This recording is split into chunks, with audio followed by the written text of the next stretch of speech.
Right. Well, I don't think when you buy a property, you should be thinking about. You shouldn't be thinking about hoping. If you buy a property hoping it's going to burn down, it's probably a bad strategy.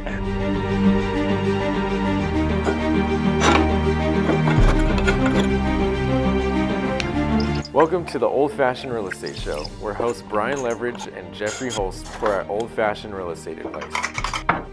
Episode 30. Hello, and welcome to the Old Fashioned Real Estate Show. My name is Jeffrey Holst. I'm Brian Leverage. And we're happy to have you here again today. Yes. So, we have our little sticky notes here. Yeah. This is our level of preparation for this episode. So, hopefully, what could go wrong, really? Really, what could go wrong? So what we're going to talk about today is actually what can go wrong in real estate investing. So it's a good segue because, you see there's a lot of books out there about real estate. There's certainly a lot of seminars, a lot of educational providers that, for-profit providers, to be clear, that love to sell the dream, right? How easy it is. You just have to do this and sit back on the beach and start collecting your checks.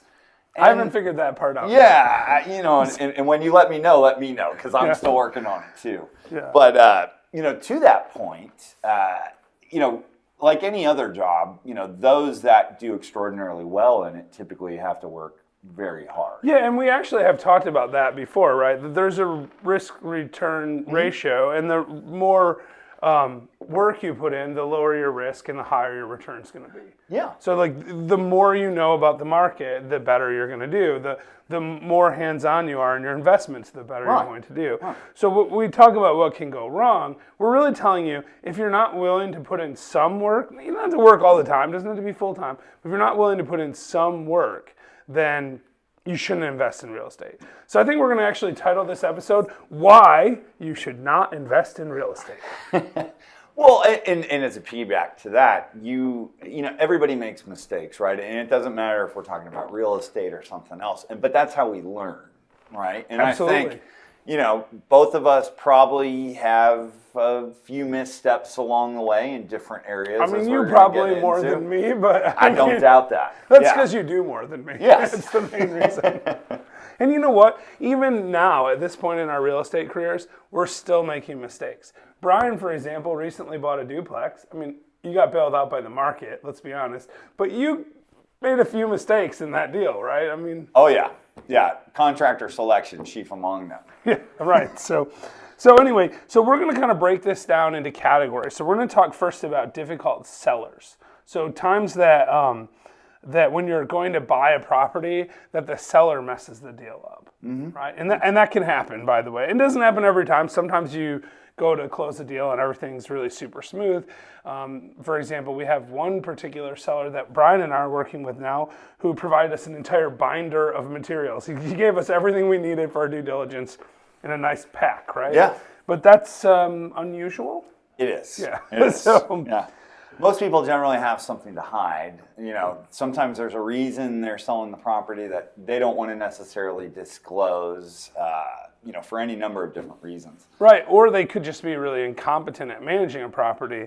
Last year, I, with a couple of partners, bought a 41-unit apartment complex up in Michigan. In that particular deal, the seller was difficult. And what I mean by that is they provided us with none of the information that was required by the purchase and sale agreement. They provided a lot of false information. In fact, one thing they did was we asked for copies of the leases on the 41 units, and they provided us about 8 leases. And we said, is this all you have? And they're like, no, we're working on getting the rest to you. And then we received a packet of a number of leases that were dated the day that we asked for them. So they actually went and signed new leases with the tenants at the day. I mean, and the funny part is the leases were dated. Like they would say the lease starts on March 5 and goes to March 4 or whatever, but they would be signed like December 15, right? So they were clearly just making this stuff leases. up. Yeah, like at the last minute, and that was a difficult seller. But that was a good deal. Yeah, and part of the reason it was a good deal is because the seller was probably not managing it quite like they should. That's right. I mean, that was a difficult situation, but once we got through, frankly, a lot of stress in the due diligence, trying to sort out whether it was a good deal or not, we had to put the work in other words. But once we got through that, it's turned into a pretty good deal. We've been able to raise rents almost $10,000 a month in the 6 months or so we've owned it. So that's pretty good. Yeah. So, I mean, and again, these are not reasons to not invest in real estate. No, the title of the episode is why you shouldn't invest in real estate. But in truth, the point is you can work through these issues. We do have a real estate show, after all, where we drink So old fashions and talk about real estate. So we don't want to say we don't have a show after this because you shouldn't invest in real estate. Well, I mean, it does eliminate some competition if less people invest in real estate. But I think the point is, if you're willing to get drunk and you can deal with a little bit of hassle, then you probably can work through these issues. So that's like difficult sellers. Another area where real estate investing can be challenging is in the area of tenants. Yeah. So, as mentioned previously, I'm a partner in a property management company, and we manage a number of units, dealing with residential, commercial, industrial, medical, retail. And all of those tenants can be difficult at times. So there is no, you're not limited to just one. For instance, some types of commercial tenants can be extremely difficult to work with. Doesn't mean they are. Doesn't mean. Especially if you have like big corporate tenants, because sometimes they have unreasonable corporate policies that are difficult. Yeah. Or you might have or doctors. Yeah, a less sophisticated tenant that maybe has one or two locations and doesn't like to pay their rent on time, and you have to constantly challenge, track them down. So on the residential side, I can share a couple stories. Many years ago, and I'm still living in Southern California, we were working on an apartment building in Orange County, and the owner had just bought it and was in the process of renovating the units, etc., taking the rents up to market, and so there was a lot of what you call legacy tenants, that they inherited. The worst kind of tenants. And one tenant in particular was a husband and wife, and they had feral cats that lived with them, and I'm not sure how many cats there were, but there was at least 10 and maybe even more. And all I know is that anytime that couple opened the door to their apartment and it was in a breezeway and the breeze was coming downstream towards you, you definitely wanted to hold your breath.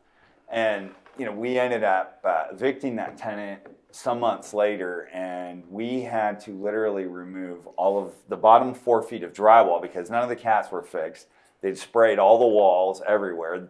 It had run down the surface of the walls, the cat urine, ruined the baseboards, rotted everything out. So we removed the bottom 4 feet of drywall throughout the process, bleached all the studs a number of times, put on antifungal, primed with kills multiple times, then put the drywall back, sprayed bleach all over everything, probably half a dozen times. And it wasn't until the second coat of paint that smell finally went away. Right, and that's a bit of an extreme situation, but the point is that tenants can destroy your property, they can not pay on time, they can be struggling. Like I have some tenants where they'll tell me they're going to pay, right, and then they'll give me a third of their rent or whatever. Oh, yeah. And that happens on a regular basis. Yes. And so the point is, tenants can be difficult, and if you don't have the temperament to deal with tenants, then you really shouldn't be in real estate. Right, or you need to hire a property manager who's competent in that area. That's an amazing segue,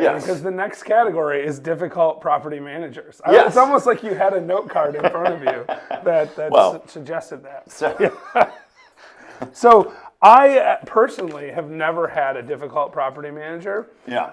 But I've only used 2 property managers, and they're both really good friends of mine. So as I mentioned 2 minutes ago, I'm a partner in a property management company. It's one of my property managers. And there's a very good reason for that. It's because I couldn't stand my last property manager, and we decided to just go ahead and start our own management company and do it the way we wanted it So done. it wasn't an economic decision, it was just a... Well, it kind of was, in a way. There was a number of different factors. I'm not going to go into that. But what I will share with you is that, this previous property manager in particular stole $50,000 from myself, also stole a lot of money from other individuals as well. He ended up having his license permanently revoked here in the state of Tennessee. Legal action was... Seems reasonable Yeah, at I that mean, point. frankly- Did you get any of that money back? No. That sucks. Yeah. But, that's a reason why some people should not be investing in real estate. People like Brian, who was trying to take a less active role, took additional risk that he wouldn't have taken if he had been more active. Yeah, it was my fault. That's what I'm saying. You hired a bad property manager. Yeah. I didn't hire It's a a bad common property theme in my manager. life these Wait, days. I haven't. Yeah. I haven't hired a bad property manager, have I? No. Oh, see, we're good then. No. All right. So the point is that, and it's not even just the stealing thing, right? Some property managers will do things like rent their own properties ahead of your properties. Yeah. They'll do things like just not care about your properties, not maintain them properly, not screen tenants properly. And we did a video about how to hire a property manager and what a property manager should do. And you should check that out somewhere up here. Sure. All right, so we did get a little bit out of order because I did. thought that transition was pretty good. So the next category is difficult properties. Yes. So, kind of the same thing. A lot of times, difficult properties, the reason they're difficult is maybe because of bad management. It could also be a location-based issue where they're in a rougher part of town and they're harder to rent, etc. That's also an area where I speak from experience on, in that, the first group of investment properties I bought in Chattanooga were 19 single-family homes, and we thought, God, we're getting a great deal on these things. I think we paid about $35,000 a door for them, and the rents were about $700, and you're going, these things are going to be a home run on It's a paper. 2% rule. Yeah, Yeah, it's amazing. Well, unfortunately, it hasn't really worked that way. And part of the reason was because of the aforementioned property manager that had them previously. But during that time frame, I had 2 of those houses burned to the ground. I hope you had good insurance. We did. Actually, it worked out really well in that regard. So what you're saying is those are actually good properties. Yeah, for you. I guess when you're looking at a property, you should probably think about all of the angles. I certainly didn't think about how much money we would recoup in an insurance loss, etc. But Right. Well, I don't think when you buy a property, you should be thinking about. you shouldn't be thinking about hoping. necessarily. If you buy a property hoping it's going to burn down, it's probably a bad strategy. I'm just going to go out on a limb here, but there are lots of things that can go wrong with a property. It could be even a nicer property in a high-end area could have water incursion issues. It could have structural issues. Yeah.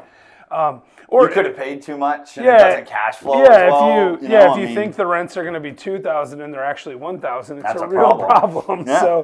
So the point is, you can mitigate some of this risk by doing good due diligence, but there is a risk that your properties will be more difficult. And then the last category we have, and then we're going to wrap up, is difficult buyers. So now obviously, it doesn't matter if you're buying and holding forever, right? If you're not selling your property. But sometimes you get an offer to sell your property and you think, someone says, hey, I want to buy this property. And you think that's a great deal. Or maybe for whatever reason you want to move on to a different property type. Like, Sure. For example, you bought 19 single family homes in a bad area and you don't want them anymore. Right. So you decide to sell the We have 17. a few left for anybody that's looking. Right, as long as you're not a difficult buyer. But sometimes buyers will make unreasonable demands. Oh yeah. Yeah, I mean, you've had that happen, right? Yeah, I mean, I've been investing for a while, and I certainly don't begrudge anybody for looking out for a good deal for themselves. But It doesn't mean when I'm on the seller's end of things that I'm necessarily going to oblige anybody in that. Well, so interesting. Like, there's a difference of perspective. When you're selling something, you might think that the requirements that the buyer are making are unreasonable. When you're buying it, you might make those same requests, right? So there is a difference, in part of its perspective. But sometimes buyers are less sophisticated. Like, for example, I was recently selling one of my properties. We went through a due diligence period. That was over. And then once it was over and they were committed to close, they started asking for a bunch of information. Like, can I have this? Can I have that? Yeah. And it's like, part of me wants to just say, no, you can't have it, right? Because you've already passed it. But on the other part, I do want the buyer to feel comfortable with their deal.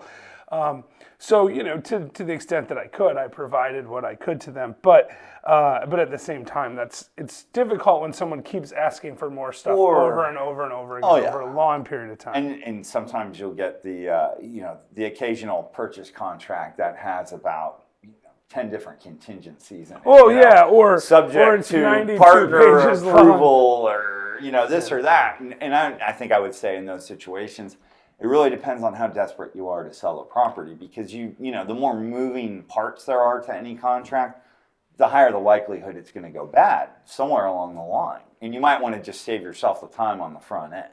Yeah, no, for sure. And you have to think about, like, if they have a whole bunch of outs in the contract, do they actually want to buy the property? Yeah, they probably don't have the money. If they want to assign it, they're a wholesaler. I mean, and those are all fine strategies, as long as you as the seller recognizes what the buyer's doing and you're okay with it. It doesn't really matter. And you might get a better price, right? It is possible that by dealing with a more difficult buyer, you end up with a better price. So that's some of the reasons you shouldn't invest in real estate. Now, that being said, I think Brian and I would agree we're going to continue to invest in real estate in spite of these problems. Mainly because we have a show we do. And that's right. If it wasn't for the show, we would be out. We'd have to go in a totally different direction, and I don't know what we'd do. Yeah, I think we'd probably have a different show. Bank shots. A bank shot. It's amazing. It's too bad you guys couldn't see that. He just banked that off of the side, like this wide, right? Like the side of a folding table into the trash can. I've actually never seen anything like that except for earlier today. And on that note, make sure you subscribe to our show. Like this video. If you're liking our comments, it means a lot. Just right now, while you're watching it, like the video. Just hit that thumbs up thing. Share it with all your friends. Yeah, too, hit the little bell and get every single one of your friends to subscribe. We need 1 million subscribers by tomorrow. We're not anywhere near that, and we're probably not going to get it. But you should try. If you know 1 million people, get them to subscribe. Yep. And we appreciate you being here. Cheers. Cheers.